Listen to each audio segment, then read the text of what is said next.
Буын жарақатынан қалай қалпына келуге болады? Буын травмасы бұл жай ауырсыну ғана емес, сонымен қатар асқынуларды болдырмау үшін дұрыс қалпына келтіруге қажеттілігі. Осыған қатысты бірнеше маңызды кеңестер. Қимыл қозғалысты азайту.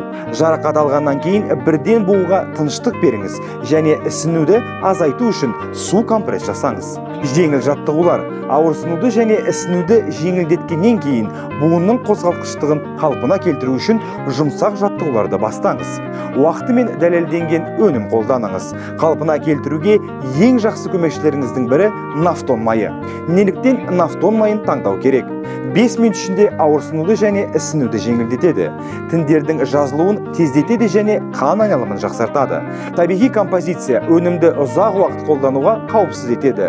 Өнім туралы көбірек білу және нафтон майына тапсырыс беру үшін бізге дайректке немесе комментарияға нөміріңізді жазып кетіңіз.